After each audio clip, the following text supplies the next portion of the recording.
یوں تو بر صغیر پاک و ہند میں طریقت کے تمام سلاسل کے مشائخ اعظام اور صوفیاء کرام نے تبلیغ دین اور اشاعت اسلام کے لیے خدمات سر انجام دیں اور دین اسلام کی سربلندی کے لیے اپنی مبارک زندگیوں کو وقف کیا، لیکن سلسلہ عالیہ چشتیہ کے خواجگان کی خدمات خصوصی امتیاز کی حامل ہیں۔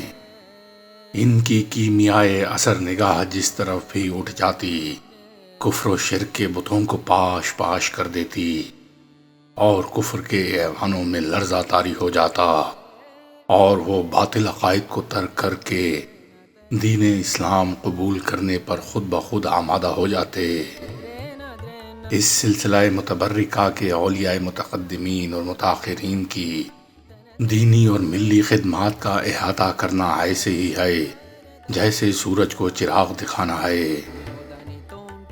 اولیاء متقدمین سلسلہ چشتیہ کے سرخیل اور بر صغیر پاک و ہند کے امام و پیشوا سلطان الہند غریب نواز خواجہ خواجگان تسکین جہاں خواجہ معین الدین حسن چشتی اجمیری رحمت اللہ علیہ کی اشاعت دین کے لیے خدمات جلیلہ مثل انبیاء ہیں، اور اس سے کون انکار کر سکتا ہے کہ اس کفرستان میں جہاں زمانہ قدیم سے جادوگر اور راجے مہاراجے ہی طاقت کی علامت تھے، ہر طرف ظلم اور فسق و فجور کا دور دورہ تھا، اور طاقت کی ان علامتوں کے ہاتھوں کسی کی عزت و آبرو محفوظ نہ تھی اور نہ جان و مال۔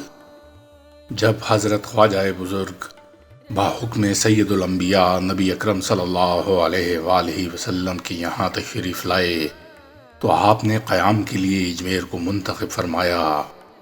یہ ایسی ریاست تھی جہاں کا حکمراں پرتھوی راج چوہان طاقت کے نشے میں بدمست تھا، اور اجمیر کی ریاست نامور جادوگروں کا مرکز تھی، اور اجمیر ہندوستان کی راجدھانی تھا۔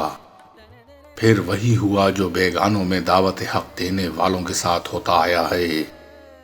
جب خواجہ بزرگ نے اپنے چند جانثاروں کے ساتھ مسند ارشاد بچھائی تو کفر کی تمام قوتیں مل کر مقابل آئیں۔ آپ کے زبردست روحانی تصرف نے ان باطل قوتوں کو زیر و زبر کر دیا اور ان کا غرور خاک آلود کر دیا۔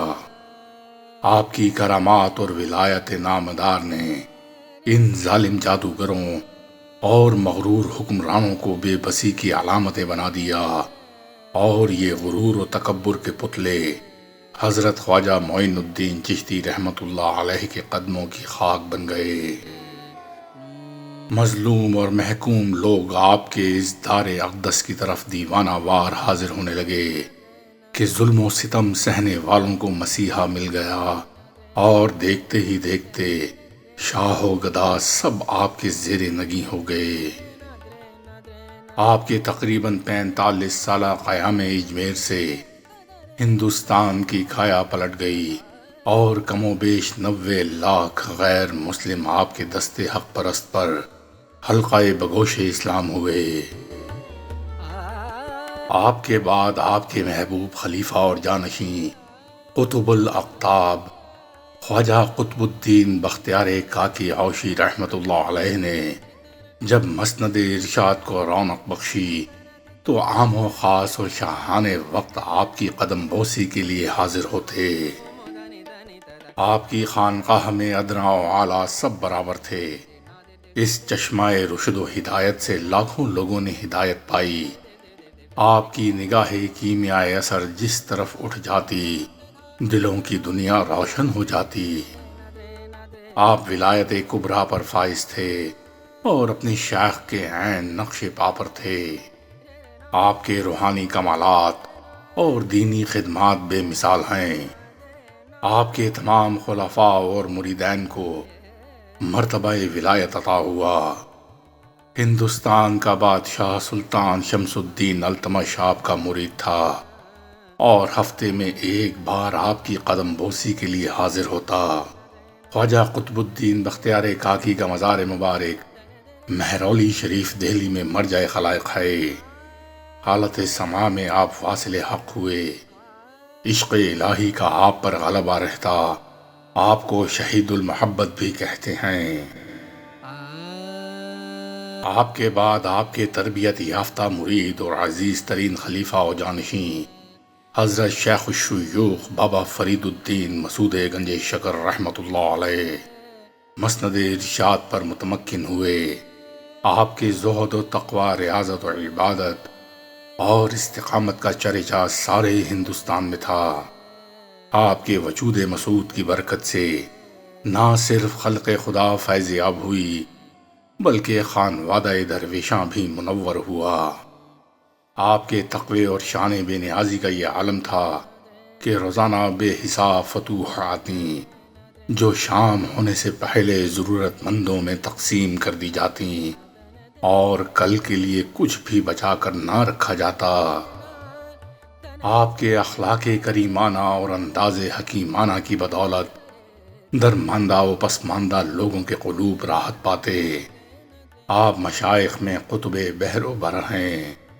زمانے کے مشائخ اعظام اور صوفیاء کرام نے آپ کو زہد الانبیاء کے لقب سے ملقب فرمایا۔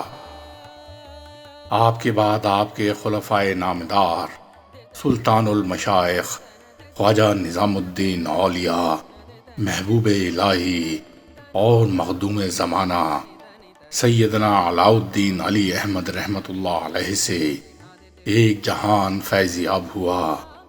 پھر ان کے خلفاء خواجہ نصیر الدین محمود چراغ دہلی اور خواجہ شمس الدین ترک پانی پتی رحمۃ اللہ علیہ سے سلسلہ نظامیہ اور صابریہ کا اجرا ہوا۔ یہ حضرت گنج شکر کا ہی فائز تھا جو قیامت تک جاری رہے گا انشاءاللہ۔ ان متقدمین مشائخ چشت اہل بہشت نے بر صغیر میں دین اسلام کی شمع کو روشن کیا اور مشائخ متاخرین نے اسے بام عروج تک پہنچا دیا۔ ان جلیل القدر ہستیوں کی دینی اور ملی خدمات ناقابل فراموش ہیں۔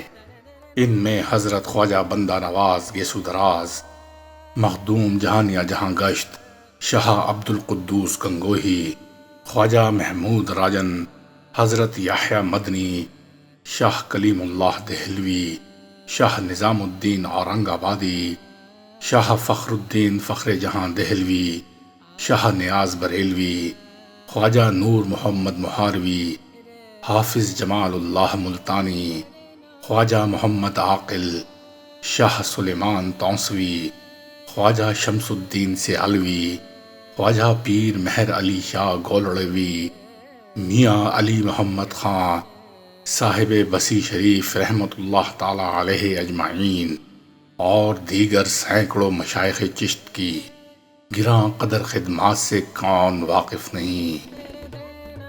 ان مردان حق کی مبارک زندگیاں دین اسلام کی ترویج و اشاعت سے عبارت ہیں، اور یہ نہ ختم ہونے والا سلسلہ فائز خلق خدا کے لیے جاری و ساری رہے گا، اور یہ متبرک نام آسمان ولایت پر جگمگاتے رہیں گے۔ اگر یہ کہا جائے کہ یہ سلسلہ فائز سلطان الہند کے بعد حضرت بابا فرید کا روشن کیا ہوا چراغ ہے جس کی روشنی چہار دانگ عالم میں پھیلی ہوئی ہے تو بے جانا ہوگا، اور ہر زمانے کے لوگ اس سے رہنمائی حاصل کرتے رہیں گے۔